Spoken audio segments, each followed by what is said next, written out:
guys, welcome back to my channel. So today I'm going to be sharing with you guys all about macros, what they are, what is tracking your macros, how to get started, and just in general things about macros. Do you need them to reach your goals? My personal opinion on them. What even is a macronutrient? So a macronutrient is a carb, fat, or protein, and you basically need them to survive. Macros are found in your foods, and what macro tracking is when you're logging the foods that you're eating. You can put it in an app like MyFitnessPal, that's what I recommend, and I do have a one-on-one coaching program, and that's what I recommend my clients use. If you guys track your macros or you have tried before with another app, comment down below. I do stand by MyFitnessPal. I think it is the best in the game. You can pretty much just scan any barcode and it will pull up the carbs, fats, and proteins and the calories, along with other facts that are important, like, you know, micronutrients. The purpose of using an app to track your macros is so you can know how many macros you have eaten for the day and how many macros you still have left for the day.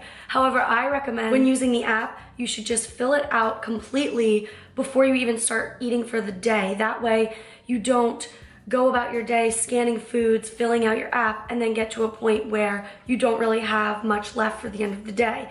If you can take the time to plan out what you're gonna eat before you even start eating, you can make sure that you have an even amount of calories spread out throughout your day. One thing that's important to remember is macros are based on your gender, height, weight, age, activity level, many things along those lines. So what works for one person might not work for you because we're all different. I also want to show you guys the scale that I use. This I got on Amazon. I have it linked on my Amazon page. I recommend my clients just get this one as well.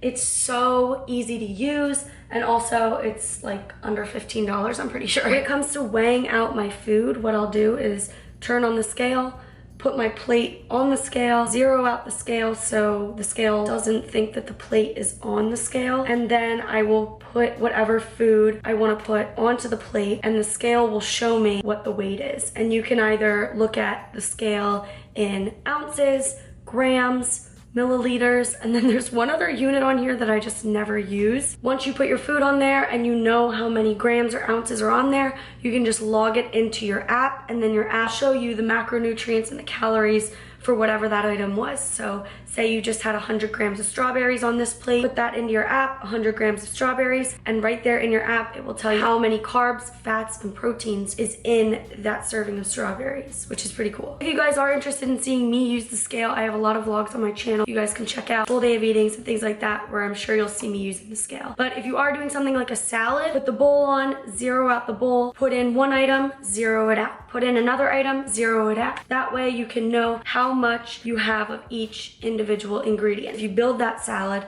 and put it in the app, you can just select all those items and then save it as a meal so you have it for future use. And you don't always have to just add in those individual ingredients every single time. You can just go to the app, click saved meals, and select that salad, and all of those ingredients, all of those measurements will be right there for you with one click of a button instead of adding them in every single time. Some people absolutely love tracking their macros. They feel like it keeps them sane, it gives them a plan, and helps them stay on track, and they just know everything that they're eating, and it makes them feel some peace of mind, and that is just what works for them. And then on the other side of it, there's some people that absolutely despise tracking their macros, and they would rather just eat intuitively.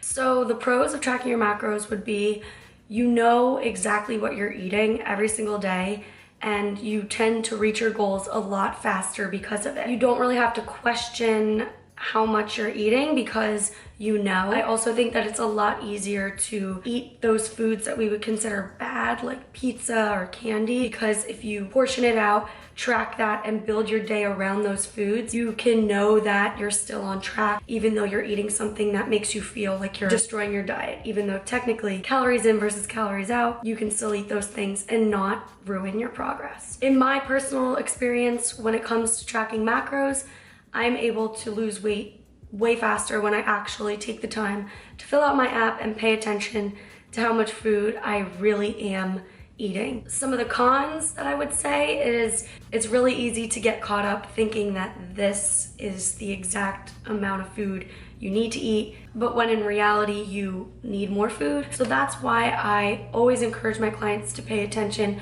to how they're feeling. You do not want to feel like you are absolutely starving out of your mind. That means you're not eating enough. I always say that you should be eating enough food to put you in a slight deficit to see the scale go down if weight loss is your goal, but still keeping your energy high and kind of making you still feel satiated as much as possible while seeing the scale decrease, because you do need to have a little bit of hunger here or there when you're in a deficit, I believe, because you are losing weight, but I don't think it needs to be extreme or anything that isn't manageable.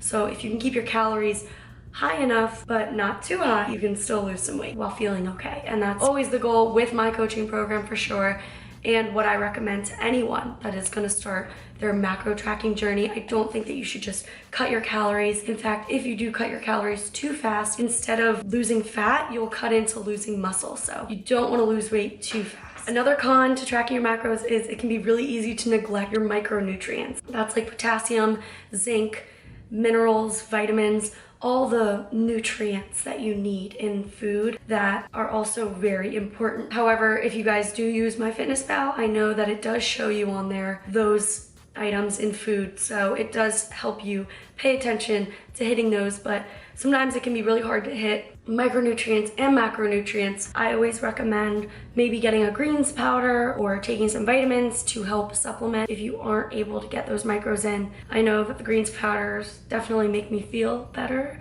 Like mentally, I feel like I'm getting more nutrients in when I am having that in my diet. If you want to start tracking your macros but you're not sure, these are some questions you could ask yourself. What are your goals and how fast do you want to get to them? Another question to ask yourself is, have you hit a plateau? Have you been already in your fitness journey, changing up your eating habits, implementing healthier foods, and even just implementing more exercise? And now you kind of want to continue to see results, but you don't really know what else you could do to see those changes. Tracking your macros might be the move that you need to make. I know so many people that they were at a plateau because they're eating healthy and they're exercising, but they just cannot lose the weight they want to lose. The minute they start tracking their macros, it is the needle mover. So if you're at a plateau, maybe try tracking your macros for 4 weeks and see where it puts you. And one of the best ways to monitor your changes is by weighing yourself every single day in the morning,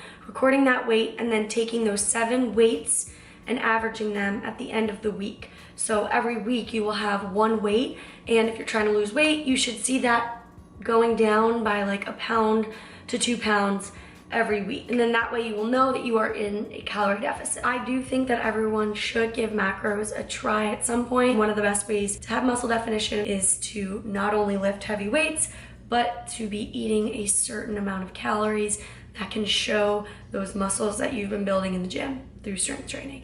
A lot of times when people do start tracking their macros, they notice they have not been eating enough protein. Not only is it gonna help you build muscle, it's gonna help you feel satiated for longer. Your body actually burns more calories breaking down proteins than it does breaking down the carbs and fats. If you have tried tracking your macros and it's not something that works for you, you don't enjoy it, it doesn't bring you peace of mind knowing the things that you're eating, then don't keep doing it. It's not gonna work for everyone, and just because I find it super helpful and majority of my clients find it super helpful doesn't mean that every single person finds it helpful for them. You gotta find what works best for you. I know that I've had a lot of trial and errors as far as how much I should be eating, intuitively eating, tracking my macros, and that's just one of the best ways to learn, is trying different things. So don't be afraid to switch it up. If you do want to try it for a few weeks, just know that it's not something that you have to do forever. I definitely keep a balance between intuitively eating and tracking my macros. I hope you guys found this video helpful, entertaining, or insightful. If you did,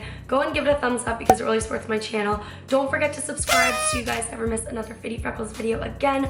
Follow me on Instagram, and I will see you in my next video.